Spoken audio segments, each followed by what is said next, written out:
Hey, what's up, everybody? It's your old pal Nate. I'm back with another episode of Nate's Greats, and today we're going to discuss, unfortunately, the passing of one Ozzy Osbourne.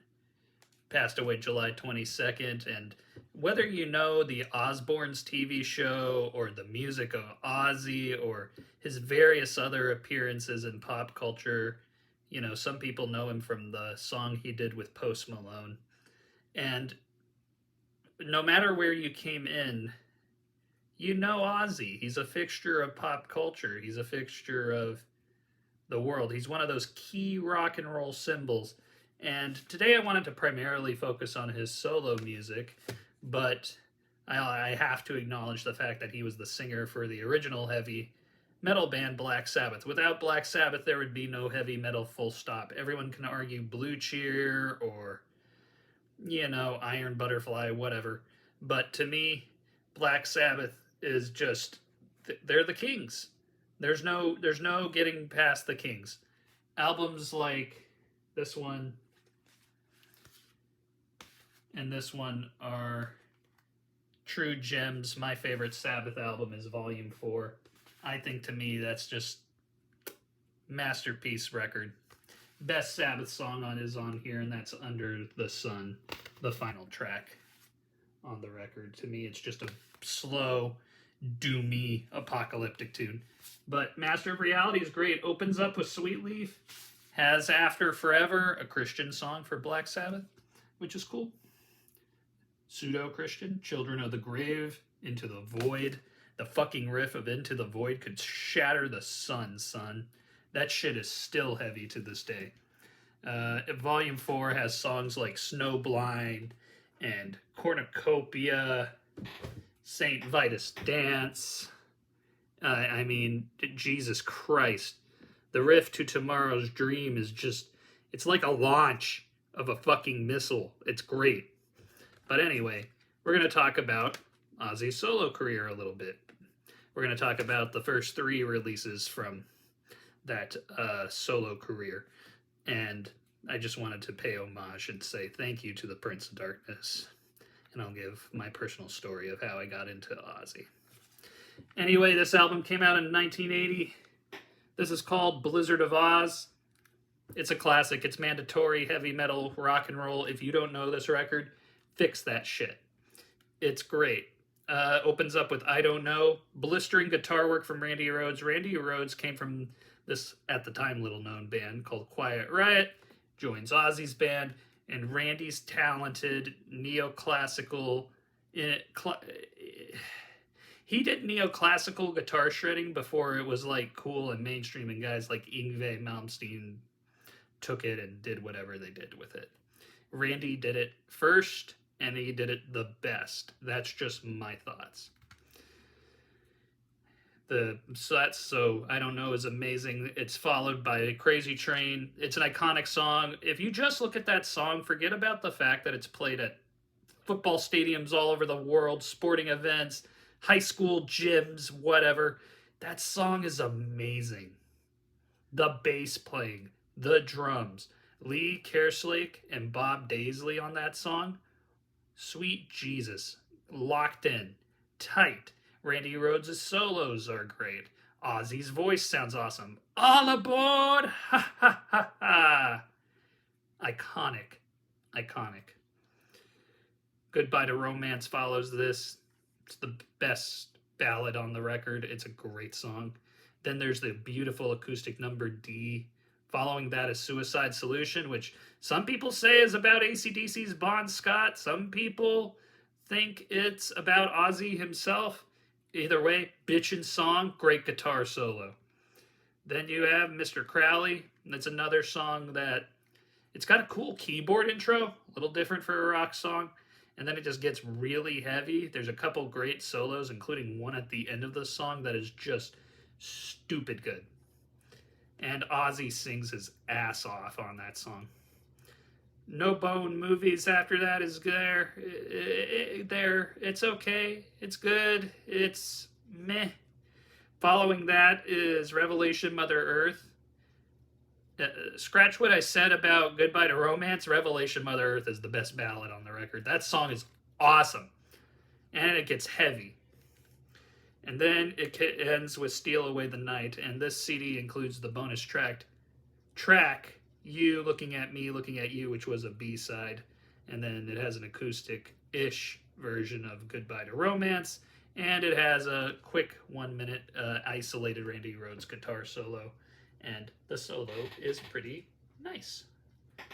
Following that, in the year of our Lord 1981, dropped this baby, Diary of a Madman. This is the best Ozzy Osbourne album, fucking full stop. I'm including it with the Sabbath catalog. This is the best thing Ozzy ever sang on. Amazing performances by Lee Kerslake, Bob Daisley, and Randy Rhoads. This record's a gem. A gem, damn it. And this is a great reissue from 2011, I believe. Yeah, 2011. And it includes a nice live show there. And it sounds awesome. I listened to it earlier this morning. Sounds great. But yeah, I mean, it's a gem. Ozzy and Randy, they're in peak form on this record. There's no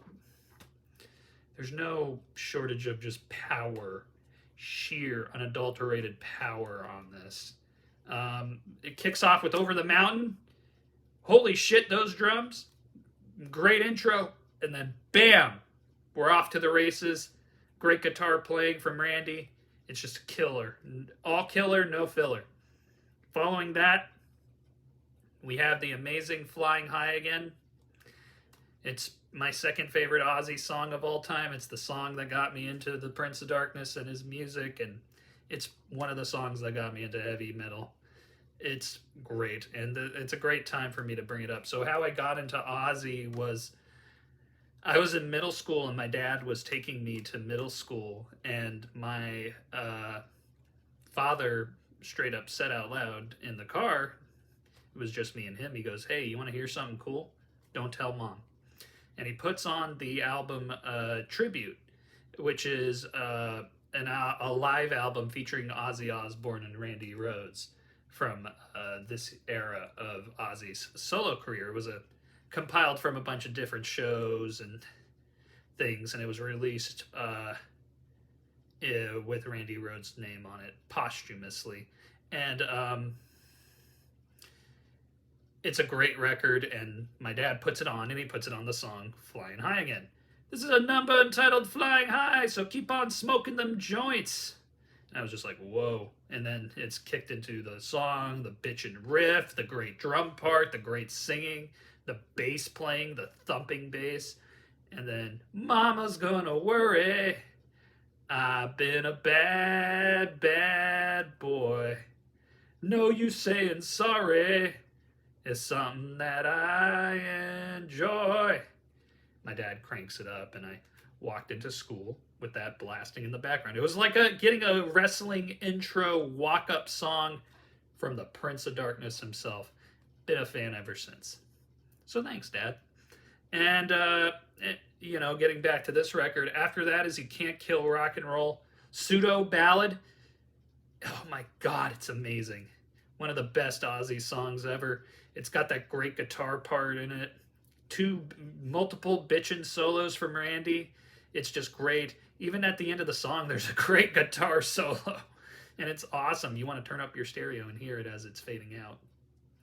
As you're hearing the grooves and stuff too. The bass playing and the drumming on that song is at the end of it is awesome. That band is on fire and locked in. Following that is Believer. Great song. Good bass intro. And iconic, legendary. Following that is Little Dolls. Probably my favorite of the deep cuts. I really like that song. Has a good feel to it. I love after that, the drums on it are amazing. Following that is Tonight.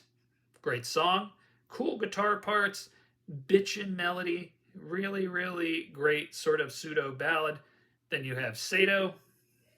That's kind of the one song where I'm like, Not the biggest fan, but you never know. Give it another couple weeks, I might love the whole record, top to bottom, including that. And then it ends with Diary of a Madman. And to me, that song is the creation of that neoclassical metal. What Randy Rhoads did on that song is he perfected what he was trying to figure out on Blizzard of Oz. It's got these sections with strings. It's heavy, it's dark, it's creepy, it's menacing. It's about a guy losing his mind. It's the diary of a madman, the diary of a crazy person. And it's amazing. Ozzy's best vocal performance and easily my favorite Ozzy Osbourne song. True fucking gem. If you don't own it, what are you doing, folks? Get on that. If you do own it, listen to it again. So now we're going to get to an interesting bit. This is from 1982. So Randy Rhoads dies in a plane crash, unfortunately. He goes out with a pilot, and the plane clips the bus and ends up crashing, killing everybody on board, including Randy. Ozzy is desperate and sad. He's not sure whether to go on. He decides to go on, and he needs a replacement. So he quickly calls in Brad Gillis of Night Ranger. At the time, the band was Randy, Ozzy, Tommy Aldridge of Black Oak, Arkansas's fame on drums, and Randy's former Quiet Riot bandmate, Rudy Sarzo, on bass. So it's Brad from Night Ranger taking Randy's place. And he must have been scared to do this, because it's a hell of a thing. You're going in and you're basically having to learn an entire set of songs. And it's not like you're going in learning 2 tunes, you're learning an entire set. So he learns the set for the Diary of a Madman tour. He goes out, he plays with Ozzy and them. And then what happens is Black Sabbath is going to put out this album called Live Evil. And it's got Dio singing some Sabbath standards on it. So Sharon kind of says, well, why don't we do our own version of that? And through that, you get Speak of the Devil. Speak of the Devil is great. It's classic. It's fun. This is the fun, like, Ozzy record. You throw this on, like, let's say you don't want to listen to the OG, like, Sabbath records. Throw this bad boy on at a party or whatever. It's just fun. It's great. Opens with them doing Symptom of the Universe. That riff, son. Brad pulls off some rad solos. It's a great interpretation of that. Following that is Snowblind. It's okay. Ozzy's voice sounds fucking awesome on Snowblind. Always have loved that song. Third song is Black Sabbath, the song. It's okay. Good interpretation of it. Following that is Fairies Wear Boots. It's alright. War Pigs is meh. And 6, and the song after that is The Wizard. Cool version of that. Ozzy with a harmonica. Pretty sweet. Following that is NIB. I always love any live version of NIB, so I'm totally cool with that. I'm here for it. It's great. And after that, you get Sweet Leaf. Great song, live. Then you get Never Say Die, rare cut. The only time it was ever played live was for this record. And what it is it's a live album recording of the band playing live in, I believe, New York. And it sounds awesome. And I know some people say it was doctored in the studio, kind of fixed up in the studio and doctored up a little bit, but it doesn't matter. Then you have Sabbath's Bloody Sabbath. Yeah, son. That song live with that fucking great breakdown. Give me more. Inject that in my eyeball. I want nothing but that song. And then following that, you have Iron Man. It's okay. With Children of the Grave. And then, of course, they end with Paranoid.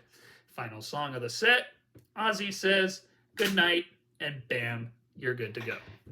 So, with that all being said, We're going to miss Ozzy Osbourne. He's a big part of my life. He's a big part of any rock and roll music fan's life. He's this staple. He's almost like the Keith Richards of heavy metal. Without him, there is no heavy metal music, there is no hard rock music, and, he'll be missed. His contributions are immense. I didn't even get a chance to talk about my thoughts on No Rest for the Wicked, which is great. First record was Zakk Wylde. Ugh. Miracle Man, fantastic. Bloodbath in Paradise, great song. Party with the Animals, Tattooed Dancer.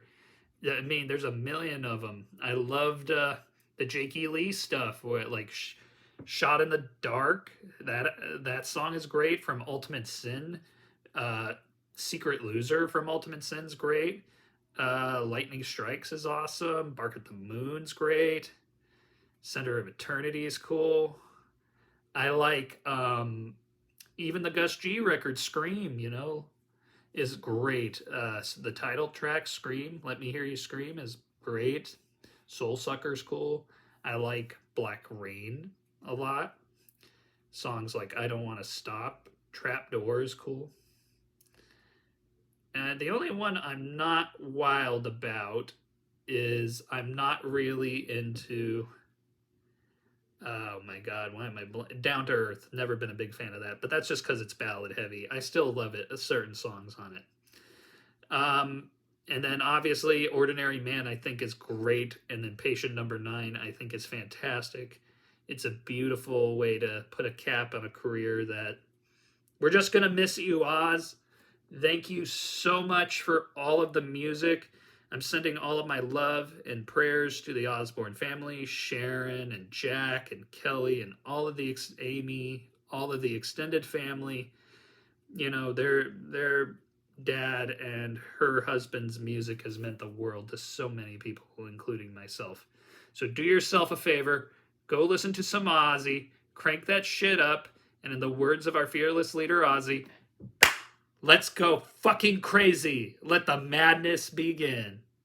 Peace.